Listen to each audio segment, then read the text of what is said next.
मसीह में प्रिय भाइयों एवं बहनों, आप सब लोगों के लिए परमेश्वर का संदेश जो परमेश्वर ने हम मनुष्यों को दिया है। इस संदेश में मैं आपको बाइबल के वचन से परमेश्वर यहोवा जो अत्यंत महान है उनकी महानता के बारे में बताने जा रही हूँ। इस वचन को सुनकर आपको ईश्वर की आशीष मिले। बाइबल का वचन कहता है, हे मेरे मन, तू यहोवा को धन्य कह। हे मेरे परमेश्वर यहोवा, तू अत्यंत महान है। तू वैभव और ऐश्वर्य का वस्त्र पहने हुए है। तू उजियाए को चादर के समान ओढ़े रहता है और आकाश को तंबू के समान ताने रहता है।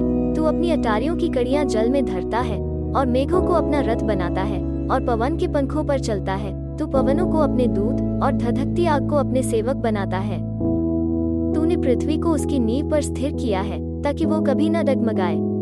तूने उसको गहरे सागर से ढांप दिया है, जैसे वस्त्र से जल पहाड़ों के ऊपर ठहर गया।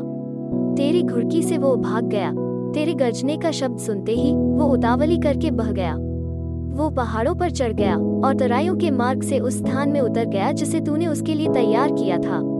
तूने एक सीमा ठहराई जिसको वो नहीं लांघ सकता है और न लौटकर स्थल को ढांप सकता है। तू तराइयों में सोतों को बहाता है, वे पहाड़ों के बीच से बहते हैं। उनसे मैदान के सब जीव जंतु जल पीते हैं। जंगली गदहे भी अपनी प्यास बुझा लेते हैं। उनके पास आकाश के पक्षी बसेरा करते और डालियों के बीच में से बोलते हैं। तू अपनी अटारियों में से पहाड़ों को सींचता है। तेरे कामों के फल से पृथ्वी तृप्त रहती है।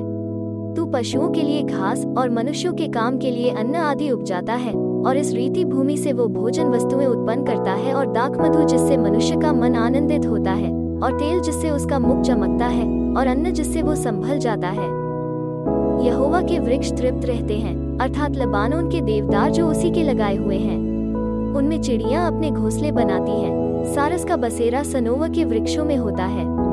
ऊंचे पहाड़ जंगली बकरों के लिए हैं और चट्टानें शापानों के शरण स्थान हैं। उसने नियत समयों के लिए चंद्रमा को बनाया है। सूर्य अपने अस्त होने का समय जानता है। तू अंधकार करता है, तब रात हो जाती है, जिसमें वन के सब जीव जंतु घूमते फिरते हैं। जवान सिंह अयर के लिए गरजते हैं और परमेश्वर से अपना आहार मांगते हैं। सूर्य उदय होते ही वे चले जाते हैं और अपनी मांदों में विश्राम करते हैं। तब मनुष्य अपने काम के लिए और संध्या तक परिश्रम करने के लिए निकलता है। हे यहोवा, तेरे काम अनगिनत हैं। इन सब वस्तुओं को तूने बुद्धि से बनाया है। पृथ्वी तेरी संपत्ति से परिपूर्ण है। इसी प्रकार समुद्र बड़ा और बहुत ही चौड़ा है और उसमें अनगिनत जलचर जीव जंतु, क्या छोटे क्या बड़े, भरे पड़े हैं। बाइबल का वचन आगे कहता है, उसमें जहाज भी आते जाते हैं और लिव्यातान भी जिसे तूने वहाँ खेलने के लिए बनाया है। इन सब को तेरा ही आसरा है कि तू उनका आहार समय पर दिया करे। तू उन्हें देता है, वे चुन लेते हैं। तू अपनी मुट्ठी खोलता है और वे उत्तम पदार्थों से तृप्त होते हैं। तू मुख फेर लेता है और वे घबरा जाते हैं। तू उनकी सांस ले लेता है और उनके प्राण छूट जाते हैं और मिट्टी में फिर मिल जाते हैं। फिर तू अपनी ओर से सांस भेजता है और वे सिरचे जाते हैं और तू धरती को नया कर देता है। यहोवा की महिमा सदाकाल बनी रहे। यहोवा अपने कामों से आनंदित होवे। उसकी दृष्टि ही से पृथ्वी कांप उठती है और उसके छूते ही पहाड़ों से धुआं निकलता है। मैं जीवन भर यहोवा का गीत गाता रहूंगा। जब तक मैं बना रहूंगा तब तक अपने परमेश्वर का भजन गाता रहूंगा। मेरे सोच विचार उसको प्रिय लगे, क्योंकि मैं तो यहोवा के कारण आनंदित रहूंगा।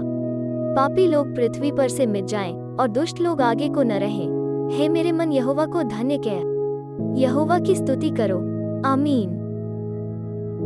मेरे प्रिय भाइयों एवं बहनों, बाइबल का वचन अगर आपको अच्छा लगा, वीडियो को लाइक करें और इसे ज्यादा से ज्यादा फैलाने में मदद करें और हाँ, चैनल को सब्सक्राइब जरूर करें।